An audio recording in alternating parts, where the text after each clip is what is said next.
Rising Pakistan में वक्त है आपके फेवरेट सेगमेंट यानी 3 अच्छी खबरों और आपके मैसेजेस का। मौजूद है स्टूडियोज में मेरे साथ मनाहिल। अस्सलाम वालेकुम, गुड मॉर्निंग। वालेकुम अस्सलाम, क्या हाल है आपके? बिल्कुल ठीक। खबरें आ गई जी, बहुत खबरें भी आ गई, ताज़ा अवन से निकल के आई। ताज़ा मैसेजेस भी हैं और बहुत कुछ है मेरे पास ओके एज ऑलवेज। तो पहली तो खबर की जाने बढ़ें तो वो हमारी राइजिंग पाकिस्तान की फैमिली के बारे में है, जो ऑलरेडी शो में कई दफ़ा आ चुके हैं। ओके, तो पाकिस्तान के टॉप कोपिमा हैं जिनका नाम साद मुनव्वर और अब्दुल जोशी हैं, जो ऑलरेडी शो में आ चुके हैं। तो मज़े की बात यह है कि उन दोनों ने 6,962 मीटर बुलंद चोटी को सर किया है। ये कहाँ पे है? ये है अमेरिका में और इसका नाम है माउंट अकोनकागुआ। अरे वाह, साद मुनव्वर और जोशी दोनों, जिनकी तस्वीर इस वक्त आप देख रहे हैं। राइजिंग पाकिस्तान में कई बार इनको हम फीचर कर चुके हैं। मुझे याद है मनाहिल के साथ ने आज से 5 साल पहले हमारे शो में सबसे पहली बार आए थे। एक यंग लड़का जिसको ट्रैकिंग का शौक था, जिसको पहाड़ों से इश्क था, और फिर देखते देखते इसने दुनिया की बुलंद तरीन चोटियों को सर किया, पाकिस्तान का नाम रोशन किया। और इसके अलावा भी बहुत कुछ। और मजे की बात यह कि साद मुनव्वर ट्रैवलॉग भी हैं, यानी वो सफरनामे भी लिखते हैं। बिल्कुल, ट्रैवलॉग्स लिखते हैं, सफरनामे लिखते हैं। और अब्दुल जोशी ना पाथ फाइंडर के नाम से जाने जाते हैं। एग्जैक्टली और अब्दुल जोशी भी और साद मुनव्वर भी, इनका जबरदस्त डुओ है जी। और इन्होंने ये छोटी सर की and we are so proud of them. ये तो अर्जेंटीना लिखा हुआ है, मुझे लग रहा है यहाँ पे। हाँ, ये अब पकड़े गया, कौन पकड़ा गया? अमेरिका है या अर्जेंटीना है? मुझे तो अमेरिका का पता है। चले भी, इसके ऊपर हमारी टीम भी रिसर्च करेगी, आप भी रिसर्च करें। साथ को भी थोड़ी देर में व्हाट्सएप करके पूछ लेंगे कि तू अर्जेंटीना में बैठा हुआ है या अमेरिका में बैठा हुआ है, चोटी किधर है, इसकी डिटेल। क्योंकि आने वाले दिनों में आपकी असाइनमेंट साद मुनव्वर को शो में बुलाते हैं।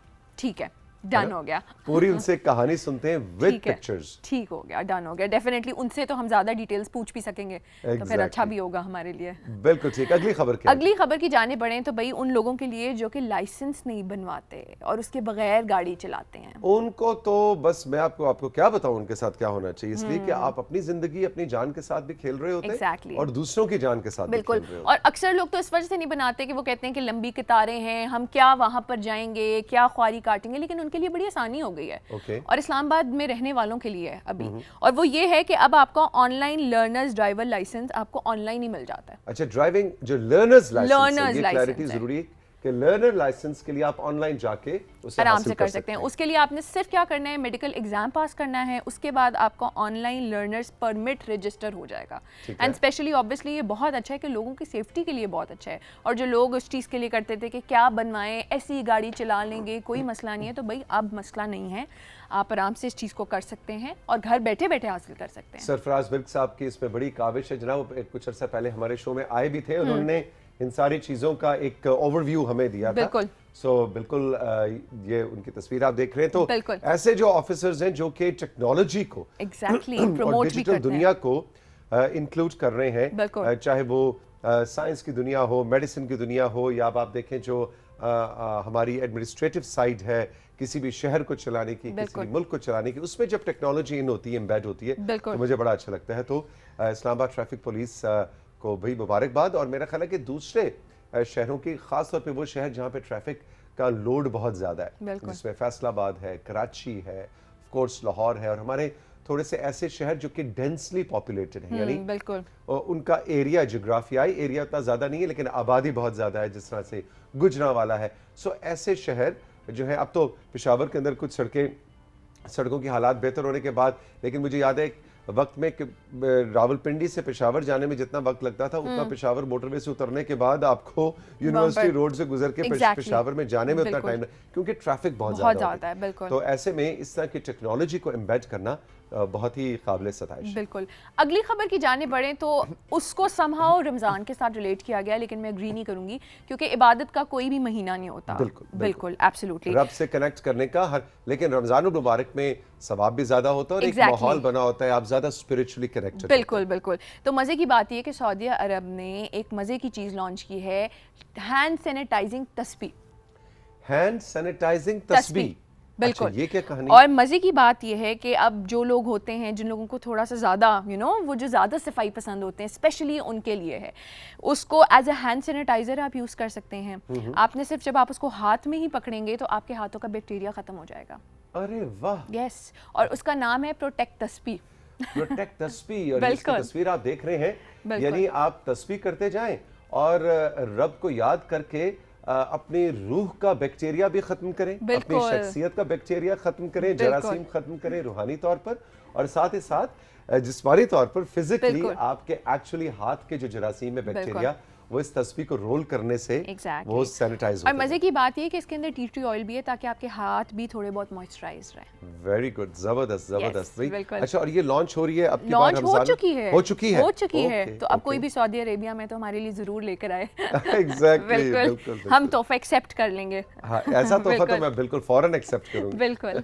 तस्वीरों की जाने बढ़ते हैं तो एहतशाम नवाज है ढेराई तला से, उन्होंने हमें तस्वीरें भेजी हैं।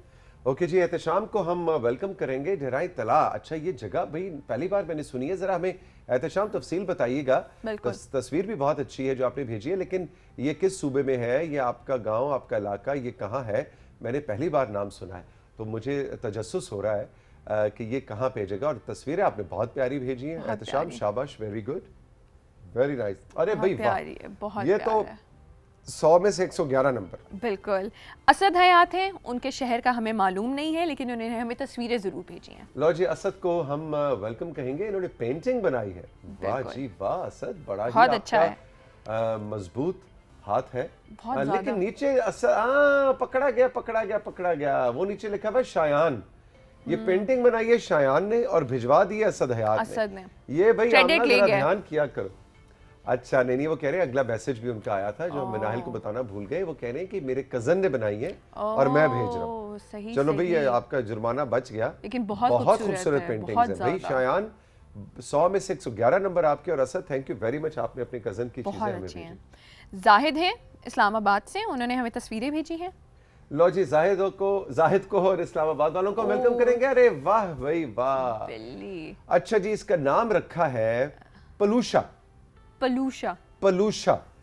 ओए होए होए, बड़ा सीन है भाई का, ओए होए, बहुत प्यारे हैं भाई हम, और हमें पता है इस बात का। ये भी एक चीज बड़ी जरूरी होता है, हम हसीन है और हमें पता है अपने हुस्न हमें। बिल्कुल।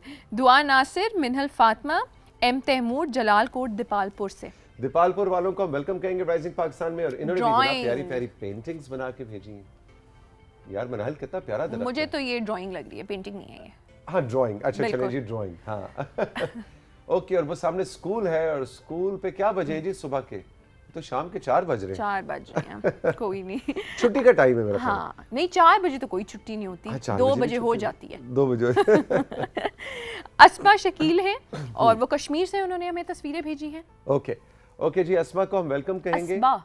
अस्बा, बहुत प्यारा नाम है आपका, शाबाश, वेलकम। ये तस्वीर है या पेंटिंग है? ये तो मुझे पेंटिंग से लग रही है। मुझे भी पेंटिंग ही लग रही है। हाँ, ये तस्वीर खींची हुई है, लेकिन कोई उस पे फिल्टर लगा हुआ है, पेंटिंग की फील आ रही है। Very good. लो जी लो, मौसीकी और मोहब्बत भरे फूल और तितली, और वाह जी वाह, बहुत अच्छा, खूबसूरत जिंदगी की अक्कासी है। लो जी, अब इसमें रंग भरना बाकी है, रह गया। बिल्कुल। मैसेजेस की जाने बढ़ते हैं। जिब्रान है सिवा गार्डन से, कहते हैं आदाब सर, गुजरते गुजरते आपके शो पर नज़र पड़ी और वज़न कम होने पर बात हो रही थी। तौसीक सर, सालगिरह के दिन तो मैं बहुत उदास होता हूँ कि 1 साल मेरी ज़िंदगी का ख़त्म हो चुका है, लेकिन माशाल्लाह सर आपको देखकर लगता है कि आप तो अपनी सालगिरह वाले दिन 1 साल और जवान हो गए हैं। भाई देखो, सवा गार्डन से नाम है जिब्रान। देखें, हर चीज़ को देखने के 2 रुख हैं। अगर आप हाफ ग्लास फुल देखते हैं या हाफ ग्लास एम्प्टी, एक ग्लास है वो उसमें आधा ग्लास पानी है, अब आप ये कहेंगे कि इसमें आधा ग्लास पानी नहीं है, या आप कहेंगे कि नहीं इसमें आधा ग्लास पानी है। तो ज़िंदगी की हर चीज़ को देखने के 2 रुख हैं। मैं सालगिरह के दिन को इसलिए कहता हूँ कि खुश होना चाहिए कि रब की इनायत है, उसने आपको 1 साल और ज़िंदगी दी।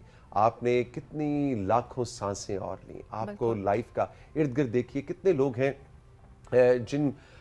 जिनके पास सेहत की, खुशियों की, हंसी की, ज़िंदगी की नेमत नहीं है ना, नेमत नहीं रही या नेमत नहीं उनके पास सेहत की है। तो इस तरह से आप देखें तो आपको हाफ ग्लास फुल लगेगा। जिब्रान, कभी उदास नहीं होना चाहिए, हमेशा अपनी सालगिरह के दिन रब का शुक्र अदा करना चाहिए, उसकी इबादत करनी चाहिए और थैंक यू कहना चाहिए। बिल्कुल।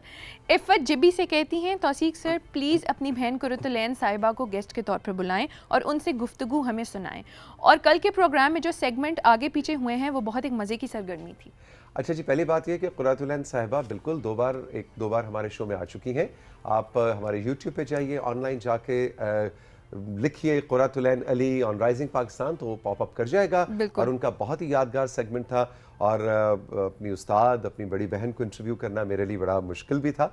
आपको कैसा लगा आप हमें ज़रूर बताइएगा। जहाँ तक कल के शो का ताल्लुक है, बिल्कुल मनाहिल अपनी एक फैमिली इमरजेंसी की वजह से कल नहीं आ सकी थी और हमारा शो सारा आगे पीछे हुआ, लेकिन लोगों ने भाई वो नवेरा ने तुम्हारी जगह गुड न्यूज़ बड़ी मजेदार बहुत अच्छा किया है, बहुत ज्यादा, है ना? हाँ बिल्कुल।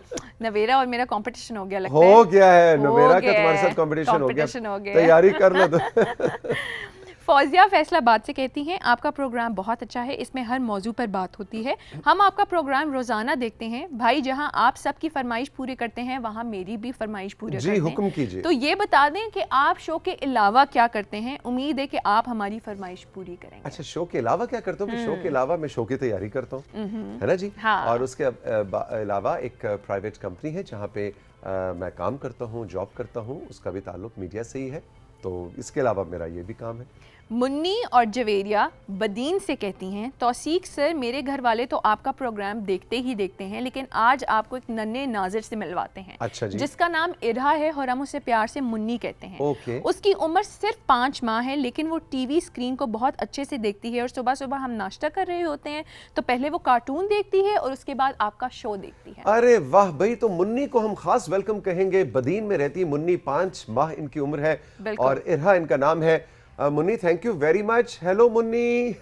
मुन्नी हमारा शो देखती है, अभी बातें नहीं करती, तो भाई मुन्नी की आपने तस्वीर खींच के हमें भेजनी है जवेरिया, ताकि हम अपने सबसे यंग फैन, है ना जी, जो बदीन में है, उनको हम स्क्रीन पे दिखाएं और उनको हम खास वेलकम करें। तो मुन्नी की तस्वीर का हमें इंतजार रहेगा। अगला जो मैसेज है वो आपके ऊपर है और आपकी एक समहाउ एक एग्जाम है इसके ऊपर, मेरे पे। यस। ओके। तो वो ये है कि तनवीर मलीर से कहते हैं, अस्सलाम वालेकुम, नए साल की रेजोल्यूशन में आपने कहा था कि इस साल आपने अपना वजन कम करना है और 86 से 70 पर आना है। 50 साल से ऊपर तो वजन कम करना वैसे ही बहुत मुश्किल है, तो लेकिन यहाँ पर तो बिल्कुल खामोशी क्यों छाई है? कहाँ तक पहुँच गए? आपका वजन कहाँ पर पहुँचा? अच्छा भाई, पहली बात है तनवीर भाई कि बिल्कुल 1 जनवरी को मेरा वज़न 86 किलो था और मैंने रेजोल्यूशन ये किया था कि 19 फरवरी जो कि मेरी सालगिरह है, इसको मैंने टारगेट रखा कि इन तकरीबन 50 दिन में मैंने 70 नहीं 7 का डिजिट टच करना है, यानी 80 समथिंग, यानी 86 से 70 समथिंग पे आना है, 6-7 किलो वज़न का। बिल्कुल 2-3 दिन रह गए हैं। चलें सरप्राइज़ रखते हैं कि 19 को मेरा वज़न क्या होगा। लेकिन ये 50 दिन की कहानी भी मैं आपको 19 फरवरी को सुनाऊंगा। और ख़ास तौर पे आपने बिल्कुल ठीक कहा कि जितनी आपकी उम्र ज़्यादा हो जाती है, ख़वातीन में ज़्यादा और हज़रात में भी 50 के बाद जाके वज़न कम करना बहुत दुश्वार हो जाता है। और राइजिंग पाकिस्तान और PTV की हमेशा ये काविश रही है कि हम आपको हेल्दी और फिट रखें। और ये जनवरी फरवरी में जो हमने आपके लिए सिलसिला शुरू किया था कि ये तजुर्बा ट्रेनर काशिफ ने मुझ पे किया, ये तजुर्बा कैसा रहा, इस पर हम आपको डिटेल बताएंगे। ये मुख्तलिफ तरह की डाइट्स जो आपको ऑनलाइन मिलती हैं, मुख्तलिफ तरह के कंपनियां, बहुत सी फक्कियां, दवाइयां, गोलियां, अद्वियात कि जी वज़न कम करने के लिए ये खाएं वो खाएं, ये सब आपने नहीं करना, ये सेहत के लिए नुकसानदेह है। यही इस पूरी कहानी का मकसद था और 19 फरवरी को हम इसको अनफोल्ड करेंगे और आपको हम बताएंगे कि आप हेल्दी तरीके से, हेल्दी डाइट और वर्जिश के साथ कैसे अपना वज़न कम कर सकते हैं। 50 दिन में मेरा कितना वजन कम हुआ ये आपको 19 को बताएंगे। That's it, खत्म हो गया। Manahil thank you very much, बहुत बहुत शुक्रिया। ब्रेक के बाद आपकी मुलाकात हमने करवानी है जनाब मुनव्वर हसन साहब से और कुछ जिक्र करना है हमने। किसका जिक्र करना है हमने? मादरी ज़बानों के अदबी मेले का, जो Pakistan national council of the arts में आज से शुरू किया जा रहा है, यानी 16, 17, 18 ये 3 दिन जारी रहेगा। इसकी सारी डिटेल होगी इस ब्रेक के बाद।